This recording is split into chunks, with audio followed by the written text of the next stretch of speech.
استقبال القبلتی، قبلے کی طرف رخ کرنا.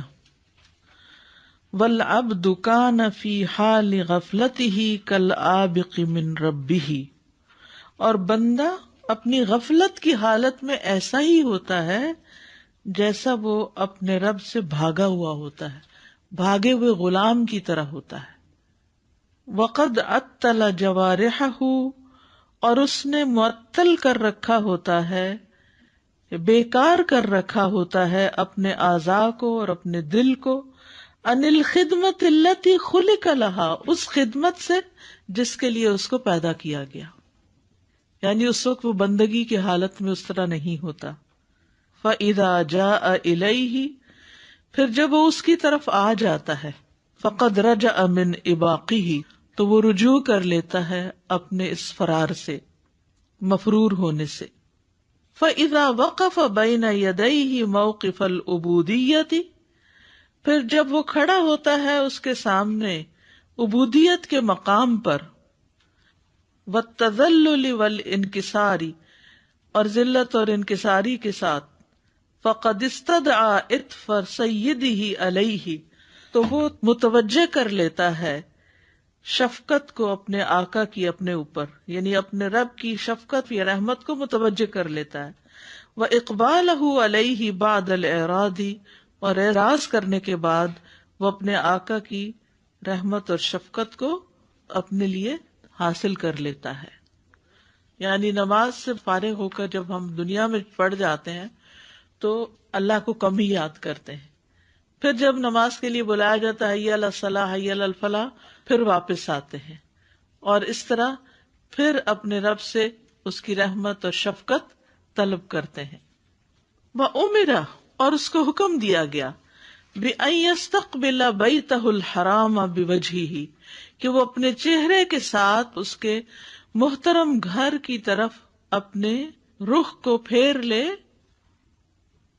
وَيَسْتَقْبِلَ اللَّهَ تَعَالَى بِقَلْبِهِ، اللہ اکبر، اور رخ کر لے اللہ تعالی کی طرف اپنے دل کے ساتھ.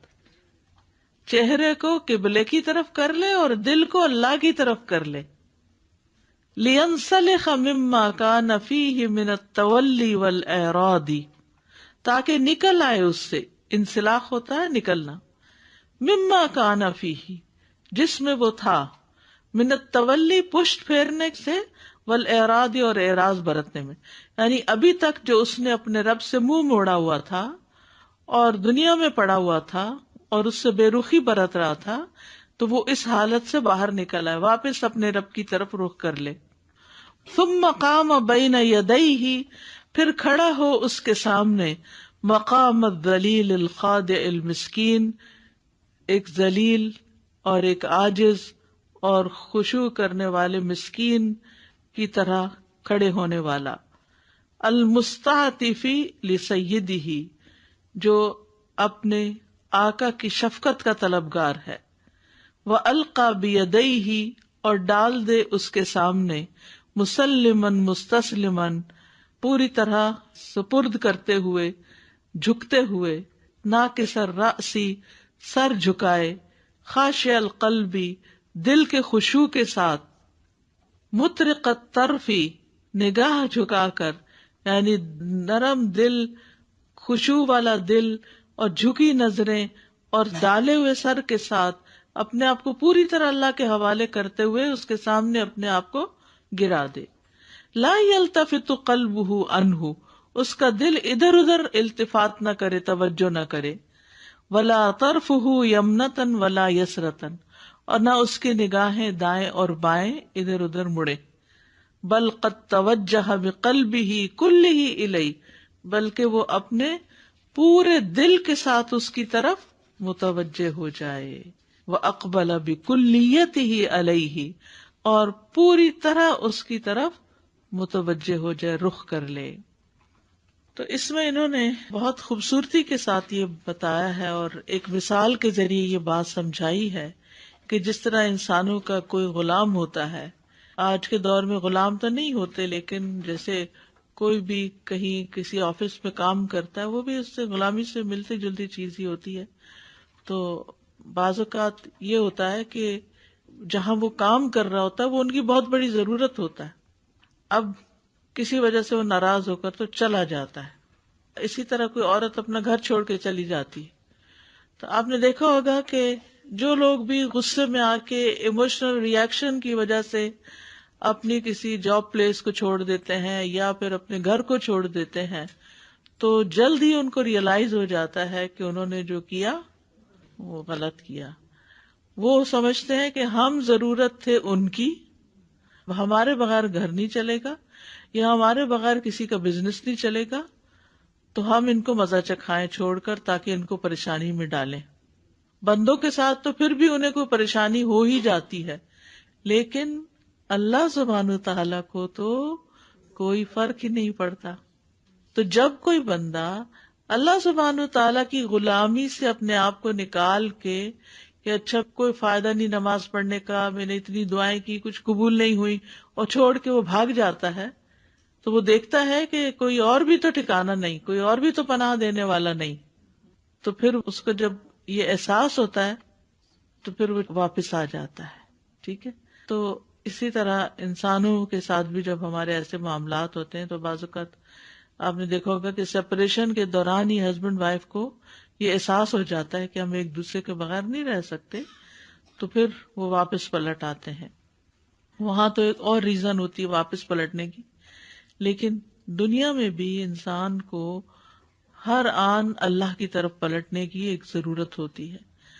تو بندہ جب دنیا میں جاتا ہے اور بہت دل لگا لیتا ہے اور بڑی خوشی کا اظہار کرتا ہے تو اللہ تعالیٰ اس کو دیکھ رہے ہوتے ہیں. دیکھیے نماز میں تو یہ مارا بندہ کھڑا تھا اور کچن میں گھنٹوں خوشی سے کھڑے ہیں، یا اپنی جاب پلیس پر یا کہیں پر بھی خوشی خوشی، کیونکہ اس میں سے وقتی فائدہ ہمیں نکل رہا ہوتا ہے نا، تو وہ کیفیت اور ہوتی ہے کچھ. تو بہرحال جو غفلت کی حالت ہوتی ہے، یہ دنیا میں انوالومنٹ کی حالت ہوتی ہے، وہ اللہ سبحانہ تعالیٰ کے ذکر، اس کی یاد، اس کی بندگی سے غفلت ہوتی. اور پھر انسان جو ہے اللہ کے لیے کچھ کر نہیں رہا ہوتا، اس کے جسم، اس کی جان، اس کا دل، دماغ، سب کچھ دنیا میں لگا ہوا ہوتا ہے. تو پھر جب نماز کا وقت آتا ہے، واپس آتا ہے، تو ایسے ہی آتا ہے جیسے کوئی بھاگا ہوا غلام، اور پھر وہ عبودیت کے مقام پر تذلل اور انکساری کے ساتھ اپنے رب کے سامنے کھڑا ہو جاتا ہے اور اپنے رب کی رحمت کو پکارتا ہے اور اس کی توجہ کو حاصل کرتا ہے، اور اس کے لیے وہ قبلے کی طرف رخ کرتا ہے اور اپنے دل کو اللہ کی طرف متوجہ کر لیتا ہے، تاکہ ابھی تک اس نے جو اعراض برتا تھا یا اللہ سے دور تھا یا غافل تھا، وہ واپس اپنے رب سے کنیکٹ ہو جائے، اور پھر پوری طرح خشوع و خضوع کا اظہار کر کے مسکین بندہ بن کے اپنے رب کی رحمت تلاش کرتا ہے. یہ بات بڑی خوبصورت ہے، کیونکہ آپ نے کبھی کسی فقیر کو مانگتے ہوئے دیکھا؟ کیسے مانگتے؟ اپنے آپ کو بالکل گرا کے، پیچھے پڑ کے، بعض اوقات رو رو کے، بعض اوقات اپنے مسائل سنا سنا کے. ہم جب اللہ کے سامنے جاتے ہیں تو کیا ہمارا حال بھی کسی مسکین کی طرح ہوتا ہے، یا نماز میں بھی ہم ایسے ہی بس کھڑے ہیں اکڑ کے؟ تو نماز کے خشوع میں سے ہے یہ بات کہ ہم اپنے اوپر وہ تذلل اور انکساری اور عاجزی اور مسکینی طاری کرے کہ اللہ میں کچھ بھی نہیں، سب کچھ تیرے ہاتھ میں ہے، اور جو بھی ہمارے مسائل ہوں وہ اللہ کے سامنے رکھیں. اتنا بہترین وقت اور ذریعہ ہے ساتھ کے ساتھ مسائل سے نبٹنے کا کہ ان کو اکٹھے بھی نہیں ہونے دینے کی ضرورت. ہر نماز کے وقت وہ جو پیچھے کے وقت میں مسئلہ آیا، چاہے کسی انسان کی طرف، چاہے بہت آبویس ہو جائے انڈائریکٹ، کیونکہ بعض اوقات یہ بھی ہوتا ہے نا کہ کچھ چیزیں کوئی آپ کو کہہ نہیں رہا ہوتا لیکن آپ خود ہی کچھ محسوس کر رہے ہوتے ہیں، وہ آپ کو زیادہ ڈسٹرب کر رہی ہوتی ہیں. مثلاً کسی شخص کی بلا وجہ لمبی خاموشی گھر میں یا کہیں باہر، تو دوسرا شخص اس سے دباؤ محسوس کرتا ہے کہ یہ کیا مسئلہ ہے.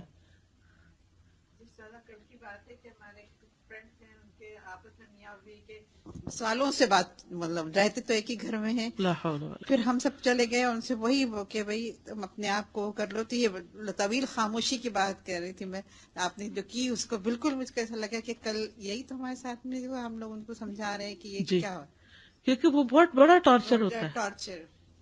تو پھر انسان وہی نا کہ اللہ سے جا کے باتیں کرتا ہے چلے کبھی ٹیمپریری ہوتا ہے، کوئی وقتی طور پر ہسبینڈ کا موڈ آف ہے یا کسی بچے نے بہت ستایا ہے یا کچھ، تو پھر انسان جا کے تھوڑا اپنے رب سے باتیں کر کے اپنے آپ کو کمفرٹیبل کر لیتا ہے. تو اتنی خوبصورت چیز ہے، اتنی بہترین یہ عبادت ہے نماز کی کہ جس میں انسان مسکین بن کے اپنے رب کی شفقت اور رحمت طلب کرتا ہے. اب دیکھیں ماں اپنے بچے کی طرف کب متوجہ ہوتی ہے اور کس دل کے ساتھ متوجہ ہوتی ہے؟ پھر جب وہ سسکیاں لے لے کے رو رہا ہوتا ہے یا اس کو کوئی چوٹ لگ جاتی ہے یا پاؤں پکڑ لیتا ہے یا آپ کے سب چمٹتا اور آپ کہتے ہیں پرے ہٹو، پھر آپ کا دل نرم ہو جاتا ہے، پھر آپ بھی مائل ہو جاتے ہیں. تو بہرحال جو انسان کی عاجزی ہے نا بندوں کے ساتھ، یا خاص طور پر اپنے رب کے ساتھ، بندوں کے ساتھ پھر بھی مطلب کے وقت بندے عاجز بن جاتے ہیں، اپنی مسکینی ظاہر کرتے ہیں، لیکن اللہ کے سامنے وہ مسکینی نہیں ظاہر کرتے کہ یا اللہ میں فقیر ہوں اور تو ہی مالک ہے اور سب کچھ تیرے اختیار میں ہے. تو یہ بڑا ضروری ہے. یعنی دیکھیے اس میں نبی صلی اللہ علیہ وسلم کی مثال بہترین مثال ہے کہ جنگ بدر کے موقع پر کس طرح دعائیں کر رہے تھے، رو رو کے اور اتنی عاجزی اور انکساری کے ساتھ کہ حضرت ابوبکر نے پیچھے سے پکڑ لیا اور کہا کہ بس اب بس بہت ہو گئی. حالانکہ آپ اللہ کے نبی تھے اور اللہ نے مدد کا وعدہ کر رکھا تھا، لیکن اپنی کمزوری اور اپنی بے بسی، طائف کے موقع پر آپ کے ساتھ جو ہوا تو اس وقت آپ نے اپنی بے بسی اور کمزوری کا اظہار کس طرح کیا. تو ہمارے بھی روز ہی کوئی نہ کوئی مسئلہ کہیں نہ کہیں سے کچھ نہ کچھ نکل ہی آتا ہے. ایسا ہم مسائل کا حل کس طرح کرتے ہیں بتائیے؟ یعنی جب ہمارے ساتھ کوئی کرتا نا تو ہم اس سے بڑھ چڑھ کے کر کے سمجھتے ہیں مسئلہ حل ہو جائے گا. اور نماز میں زیادہ سے زیادہ یہ کہ وہ یاد کر کے رو لیں گے یا پریشان ہوں گے یا دماغ ادھر ہی الجھا ہوا ہوگا، اللہ سے کنیکٹ نہیں کرتے، اس سے مدد نہیں مانگتے. حالانکہ یہ جو ہم کہتے ہیں نا ایاک نعبد و ایاک نستعین، یہ ان ساری چیزوں اور ان سارے مسائل میں اللہ سے مدد مانگنی ہوتی ہے. ہم نے کوئی بیمار ہو جائے اپنا پیارا، کوئی تکلیف میں ہو، کوئی ذہنی پریشانی میں مبتلا ہو، کوئی گھریلو، کوئی مالی، کسی کی جاب چلی گئی، کسی کا کچھ، تو انسان رو کے اپنے رب کو پکارے، اپنے لیے بھی اور کسی اور کے لیے بھی. لیکن یہ عاجزی اور یہ جو اللہ کی رحمت کو پکارنا ہے اور جو طلب کرنا ہے اور جو اپنے آپ کو چھوٹا ظاہر کرنا ہے، یہی تو عبودیت ہے اصل میں. اسی لیے تو زمین پہ ناک رکھ دیتے ہیں اپنی، اسی لیے تو اپنے پورے اعضاء کے ساتھ جھکتے ہیں. اور پھر خصوصاً قبلے کی طرف رخ کرنا علامت ہے فوکس ہونے کی، کہ پوری طرح متوجہ ہو جاؤ. یعنی پہلے ہم ادھر ادھر، یمنا یسرا، یمنا یمین سے، یسرا یسار سے ہے. تو یعنی جب دنیا کی طرف متوجہ ہوتے ہیں تو کبھی کچھ کر رہے ہوتے ہیں، کبھی کچھ، کبھی ایک ٹانگ ادھر ہے ایک ادھر، بھاگ رہے ہیں. پھر جب نماز پڑھتے ہیں، چاہے گھر میں پڑھیں، چاہے مسجد میں پڑھیں، چاہے کسی سفر میں پڑھیں، کہیں بھی، تو ہمیں وضو کروا کے قبلے کی طرف رکھ کر کے فوکس کر دیا جاتا. کتنی تھکاوٹ اتر جاتی ہے، سب کچھ پیچھے چھوڑ دو اس کو. کتنی اللہ کی محبت ہے اور رحمت ہے کہ اس نے یہ نماز کا طریقہ ہمیں دیا. یہ بھی ہو سکتا تھا اللہ تعالیٰ کہتے کہ اچھا ٹھیک ہے، وہ کچن میں کام کرتے کرتے ساری نماز زبان سے بول لو اور وہ ساری ہو جائے گی. یہ بھی ہو سکتا تھا. آفس کی کرسی میں بیٹھے بیٹھے سب کچھ پڑھ لو، بس نماز ہو جائے گی. نہیں، چھوڑو سب کچھ، چھوڑو جس چیز نے تمہیں پریشان کر رکھا ہے اور آ جاؤ میری طرف اور قبلے کی طرف رخ کرو. یہ قبلے کی طرف رخ کرنا بھی اور یہ جو فوکسڈ ہونا ہے، یہ بھی ایک نعمت اور رحمت ہے اللہ کی. ایک ایک حالت اور ایک ایک وہ جو ہے نا پیچھے آپ پڑھ چکے ہیں، مختلف حالات اور مختلف جو اوقات ہیں ان میں جو کچھ پیش آتا ہے اس کے مطابق ایکشنز جو ہمیں بتائے گئے ہیں، یہ سارے بہت پرفیکٹ ہیں. ایک چیز تو یہ کنیکشن کے جو آپ نے کہا نا قبلے کی طرف ری فوکس ہونا. استاد جی نیویگیشن سسٹم جب ہم فالو کر رہے ہوتے ہیں نا، ڈرائیو کرتے ہیں، تو تھوڑا سا اگر آپ اپنی ڈائریکشن پہ ہی جا رہے ہیں لیکن لیٹس سے آپ نے گیس کے لیے آپ نے گاڑی روک لی گیس اسٹیشن، تو وہ فوراً آتا ہے ری سینٹر ایک دم سے. Even if you sort of getting back there, recentre. تو یہ وہ ری فوکس ہے، کیونکہ میں سوچتی ہوں کہ زندگی میں دنیا میں ہمارا سفر آخرت کی طرف ہی ہے نا. تو ہم اللہ سبحانہ تعالیٰ کی طرف جاتے جاتے ادھر ادھر جب ہو جاتے ہیں تو اللہ سبحانہ تعالیٰ نے دن میں 5 دفعہ اس کو مینڈیٹوری کر دیا کہ ری سینٹر، کم بیک، رائٹ. سبحان اللہ. استاذہ مجھے 2 پوائنٹس میرے ذہن میں آ رہے تھے. ایک تو یہ تھا کہ جیسے ظاہر ہے ہم سب کے ساتھ ایسے ہوتا ہے نا, کبھی طبیعت خراب ہوتی ہے یا کچھ بھی, اور تھکاوٹ ہو جاتی ہے, اور پھر اس میں نا ایک انسان کے اندر نیچرلی ایک اس کو ہوتا ہے کہ اچھا کوئی مجھے آ کے پوچھے, میرا خیال کرے. لیکن میں نے نوٹس کیا کہ جب بھی کبھی میری طبیعت خراب ہوتی نا تو میں 2 نفل پڑھ کے نا پھر اللہ سے دعا کرتی ہوں صحت کی, تو مجھے ایسے لگتا ہے کہ ہر چیز سے اللہ نے مجھے ایگزیمپٹ کر دیا, اور اتنا سکون آتا ہے, اور الحمدللہ شفا بھی ملتی ہے. دوسرا استاذہ, ابھی 2 دن پہلے میری خالہ ہیں تو ان کی ٹرپل بائی پاس سرجری ہونی تھی. تو ہماری جو خالہ ہیں بہت جیسے امی کی طرح بہت زیادہ ہم سب کے ساتھ انہوں نے کیا, تو سبھی گھر والے پریشان تھے. تو ظہر سے پہلے ہی امی کا بار بار فون آ رہا تھا, مجھے کہیں تھی کہ دعا کرنا خالہ کے لیے نا. تو پہلے میں نے ظہر کی نماز با جماعت پڑھی, پھر ان کے لیے دعا کی, پھر بعد میں نفل پڑھ کے پھر دعا کی. تو مجھے اتنا سکون مل گیا نا الحمدللہ. اگرچہ اب آپ دیکھیں وہ اتنی دور ہے, میں پاس بھی نہیں. تو وہی آپ نے جو بات کی نا کہ انسان ایک نماز سے دوسری نماز کے درمیان اتنی فکریں پریشانی ہے, بس نماز پڑھیں, خوب فوکسڈ ہو کے دعا کریں.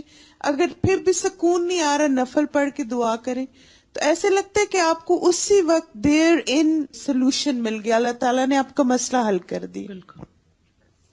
اساتذہ جی یہ بات ہے نا سپردگی کی اور مسکینی کی, تو میں سوچ رہی تھی 1-2 دن پہلے کسی اور چیز کے حساب سے کہ اگر ہم نماز کو واقعی سمجھے, اور آپ نے ذکر کیا تھا اللہ سبحانہ تعالیٰ کی معرفت کا اور اللہ سبحانہ تعالیٰ کے اسماء کو جاننے کا, کہ جب ہم جانتے ہیں کہ اللہ سبحانہ تعالیٰ غنی ہے اور ہم فقیر ہیں, تو جب ہم نماز میں گئے اور کوئی کسی بھی قسم کا فقر طاری ہوتا ہے نا انسان پہ, کبھی ایموشنل فقر ہوتا ہے, کبھی کوئی اور ہوتا ہے, تو انسان اللہ سبحانہ تعالیٰ کے پاس جا رہا ہے ٹو ٹیک دیٹ جس کے وہ مالک ہے. اور جب آپ ہیلپ لیس فیل کر رہے ہوتے ہیں تو آپ اس کے پاس جاتے ہیں جو مالک ہے, مالک کے یوم دین بھی ہے اور ہر طرح کی اس کی ملکیت. یعنی جتنا جتنا اللہ سبحانہ تعالیٰ کے ناموں پہ انسان غور کرتا ہے, پھر نماز میں جب جاتا ہے تو پھر وہ جو فیلنگ آتی ہے نا کہ ہم ہر طرح سے اللہ پہ ڈپینڈنٹ ہے.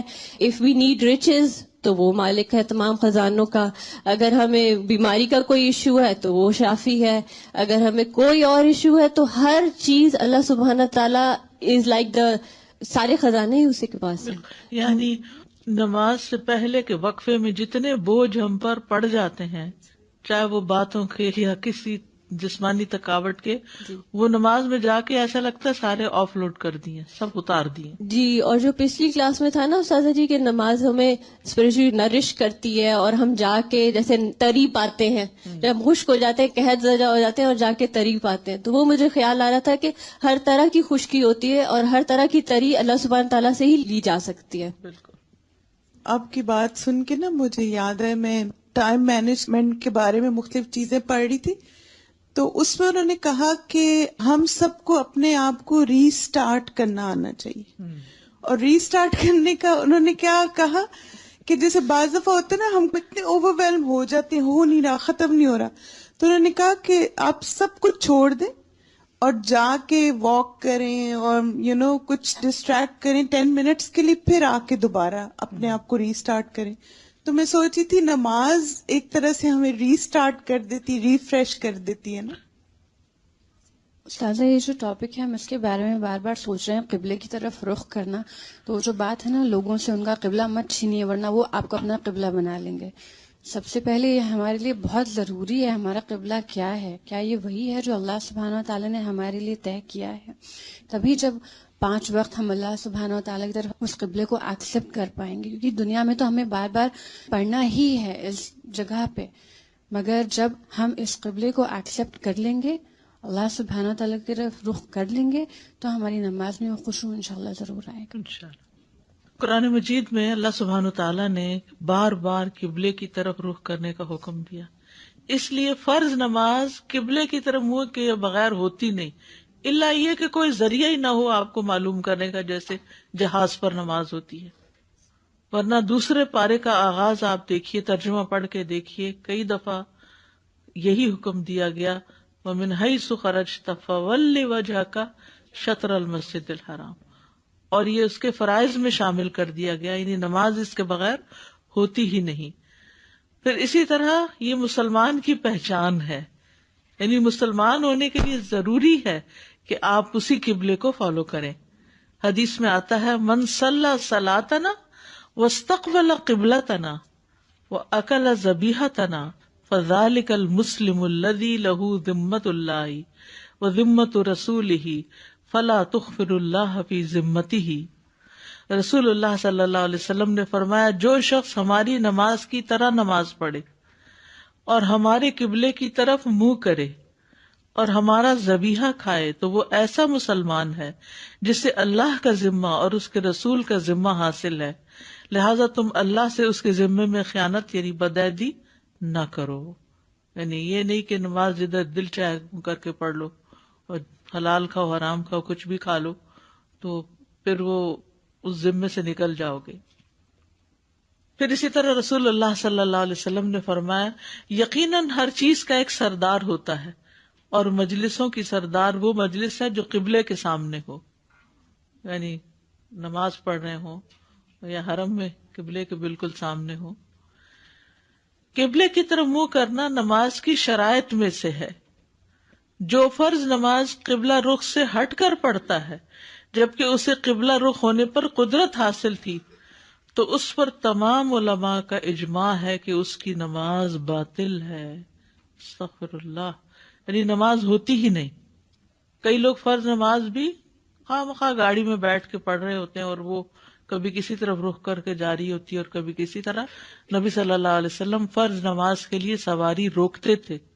یاد رکھیے صرف 2 حالتیں ایسی ہیں کہ جس میں قبلہ رخ نہ ہو تو کوئی بات نہیں. اس میں سے ایک حالت خوف اور دوسری سواری پر سفر کی حالت میں نفل نماز ہے. فرض نماز میں قبلے کی طرف رخ کرنا لازم ہے، یعنی حدیث میں آتا ہے جب آپ فرض نماز پڑھنے کا ارادہ کرتے تو سواری سے اترتے اور قبلہ رخ ہو کر نماز پڑھتے تھے. نفل نماز کے لیے ابتدا میں قبلے کی طرف منہ کر لینا چاہیے اور پھر جدھر بھی وہ گاڑی چلتی جائے. اپنے اور قبلے کے درمیان کسی چیز کو حائل نہیں ہونے دینا چاہیے، یعنی ستھرا رکھنا چاہیے اور پھر کوئی اگر بیچ میں سے آئے تو اس کو ہٹانا چاہیے، گزرنے نہیں دینا چاہیے. سجدے میں ہاتھوں کو قبلہ رخ کریں. کئی لوگ یوں کر کے نماز پڑھتے تھے، یہ بہت اہم بات ہے. یعنی جب آپ سجدہ کریں تو آپ کی انگلیوں کا رخ قبلے کی طرف ہونا چاہیے، ایسے نہیں رکھے ہاتھ. کئی لوگ ایسے نماز پڑھتے ہیں ایسے کرتے ہیں اور پھر ایسے کر دیتے ہیں، یعنی دوسرا اینگل کر. دس از رانگ. اسٹریٹ سامنے. اسی طرح کھڑے ہوں تو پاؤں کے رخ سامنے ہوں. بعض لوگ کھڑے ہوتے ہیں تو پاؤں اس طرح ہو رہے ہوتے، یہ درست نہیں. ٹھیک ہے، تو ہمارا چہرہ بھی اور ہمارے ہاتھ بھی اور ہمارے پاؤں بھی قبلہ رخ ہوں. دعا کے وقت قبلہ رخ ہونا پسندیدہ ہے، لیکن اگر نہ بھی ہو تو کوئی بات نہیں. جیسے نماز کے بعد آپ دعا مانگتے ہیں یا ویسے آپ دعا مانگنے لگتے ہیں تو بہتر ہے قبلے کی طرف منہ کرنا، لیکن نماز کی طرح فرض نہیں ہے. عمر بن خطاب کہتے ہیں کہ جب بدر کا دن تھا تو رسول اللہ صلی اللہ علیہ وسلم نے مشرکین کی طرف دیکھا. وہ 1000 تھے اور آپ کے ساتھ 319 آدمی تھے. تو اللہ کے نبی قبلہ رخ ہوئے، پھر اپنے ہاتھ پھیلائے اور بلند آواز سے اپنے رب کو پکارنے لگے. وہ نماز میں نہیں تھے، ویسے ہی قبلے کی طرف انہوں نے رخ کر لیا. عبداللہ بن زید کہتے ہیں کہ نبی صلی اللہ علیہ وسلم عیدگاہ کی طرف تشریف لے گئے اور بارش کے لیے دعا کی تو آپ قبلہ روح ہوئے، اپنی چادر پلٹی اور 2 رکعت نماز ادا کی. ٹھیک ہے. تلبیہ کہتے وقت قبلہ رخ ہونا، لبیک اللہم لبیک جب آپ شروع کرتے ہیں. تو نبی صلی اللہ علیہ وسلم نے جب ذوالحلیفہ سے عمرہ کیا تو آپ سواری پہ سوار ہوئے، جب وہ سیدھی کھڑی ہوئی تو اسے قبلہ روح کیا اور تلبیہ کہا. قبلے کی طرف تھوکنے سے منع کیا گیا ہے. ٹھیک ہے. قضاء حاجت کے وقت قبلے کی طرف رخ کرنے کی ممانعت ہے، ناپسندیدہ ہے. یعنی اسلامی ملکوں میں تو جب ٹوائلٹ وغیرہ بناتے ہیں تو کموڈ ہوتا ہے، اس کا رخ قبلے کی طرف نہیں کرتے.